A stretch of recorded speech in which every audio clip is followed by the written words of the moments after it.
बच्चों आज हम एक्सप्लेनेशन स्किल और इलस्ट्रेशन स्किल के बारे में बात करेंगे जिसका कि माइक्रो प्लान हमने बनाया है।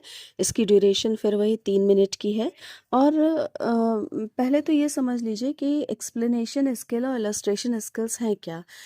दोनों का ही लगभग सेंस एक सा है। और जब हम पढ़ाई की बात करते हैं तो ऑलमोस्ट दोनों एक ही तरीके के होते हैं।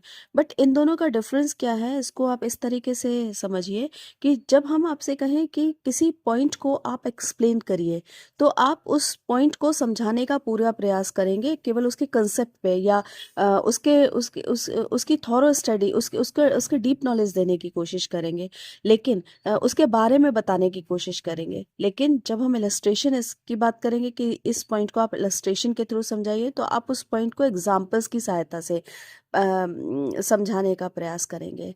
मतलब यहाँ ये है कि एक्सप्लेनेशन में कंटेंट का जो कंसेप्ट है उस पर ध्यान दिया जाता है, यानी थॉरो अंडरस्टैंडिंग हो कंसेप्ट की, उसके बारे में ध्यान दिया जाता है। और कभी कभी जब हम कंटेंट को या नॉलेज को समझाने की कोशिश करते हैं तो हम एग्जाम्पल्स को भी लेते हैं। तो ज़रूरी नहीं कि एक्सप्लेनेशन स्किल में एग्जाम्पल्स को लिया जाए, लेकिन इलस्ट्रेशन स्किल्स की जब हम बात करेंगे तो हम बिना एग्जाम्पल्स के उसको समझा ही नहीं सकते।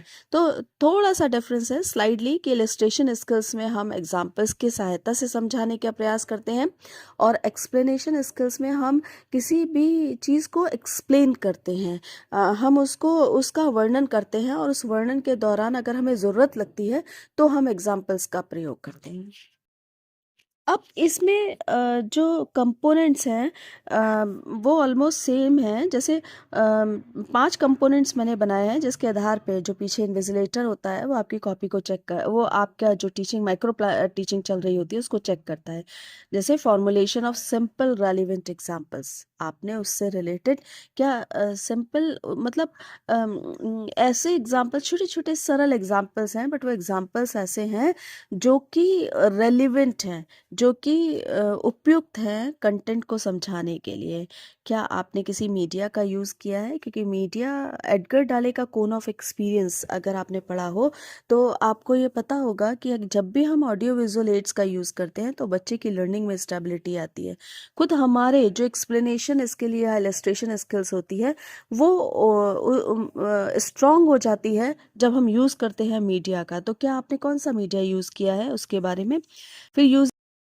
अब इसमें जो है वो इंडक्टिव डिडक्टिव अप्रोच का यूज़ होता है। ये अप्रोच आपके लिए जाननी बहुत ज़रूरी है। इंडक्टिव को कहते हैं आगमनात्मक, और डिडक्टिव को कहते हैं निगमनात्मक। जनरली मैं अपनी क्लास में स्टूडेंट्स को ये कहकर इसको समझाती हूँ कि डिडक्टिव मतलब निगमनात्मक, यानी नियम से उदाहरण पे चलना। आप नियम दे दो और उसके बाद उससे संबंधित उदाहरण दे दो तो बच्चे को समझ में आ जाता है।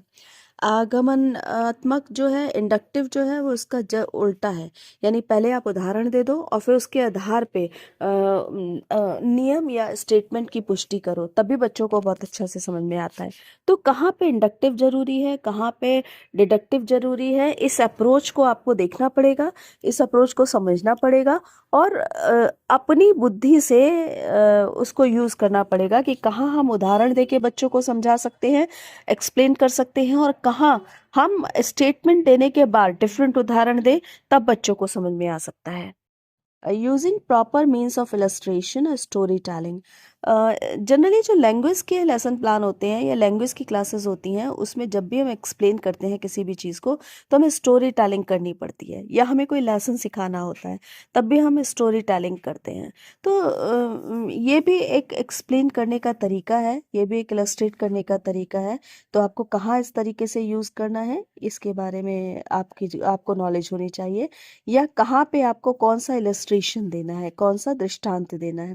फिर उसके बाद लास्ट में जब आप ये एक्सप्लेनेशन स्किल कंप्लीट कर लेते हैं तो पूरे कंटेंट जो आपने समझाया है उसके बेस पर आप क्वेश्चन पूछते हैं स्टूडेंट से, ताकि ये पता लग जाए कि क्लास को आपने जिस तरह से एक्सप्लेनेशन स्किल की क्या समझ में आया या नहीं। साथ ही मैंने जो एक्सप्लेनेशन और इलस्ट्रेशन स्किल है उसका माइक्रो प्लान भी तैयार कर दिया है, सैम्पल के तौर पर दिया है, जो हिस्ट्री से रिलेटेड है। तो इसमें हमने सबसे पहले इंट्रोडक्टरी पार्ट भरा, और ये प्लान आपको कॉपी में इस तरह से लिखना होगा। अगर आपके टीचर आपको अलाउ करते हैं तो, वरना टीचर से एक बार पूछ लीजिएगा, क्योंकि कहीं कहीं कंपोनेंट नहीं लिखवाते हैं और किसी किसी कॉलेज में कंपोनेंट अनिवार्य रूप से लिखवाते हैं। तो एक बार पूछ लीजिएगा ये सैम्पल इस तरीके का चलेगा क्या अपने कॉलेज में। एक्सप्लेनेशन स्किल है, उसका इंट्रोडक्टरी पार्ट पूरा कर लिया, फिर स्टेटमेंट ऑफ एम लिखा, यानी उद्देश्य कथन कि आज हम क्या पढ़ाने जा रहे हैं। जैसे मैंने लिखा आज हम मुगल सम्राट अकबर के बारे में अध्ययन करेंगे, ठीक है। फिर उसके बाद क्वेश्चंस डाला कि इलाहाबाद का किला किसने बनवाया, तो कोई उत्तर नहीं मिला। जैसे ही कोई उत्तर नहीं मिला तो हमने इसको एक्सप्लेन करना शुरू किया कि इलाहाबाद का किला मुगल सम्राट अकबर ने बनवाया। फिर मुगल सम्राट अकबर के बारे में क्वेश्चंस हमने उसे बच्चों को समझाना शुरू किया, एक्सप्लेन करना शुरू किया। अच्छा, यहाँ आप मीडिया का यानी अकबर की फोटो दिखा सकते हैं, हल्दी घाटी का युद्ध के बारे में बता सकते हैं, तो वो स्टोरी टेलिंग के बारे के उससे रिलेटेड हो जाएगा, है ना।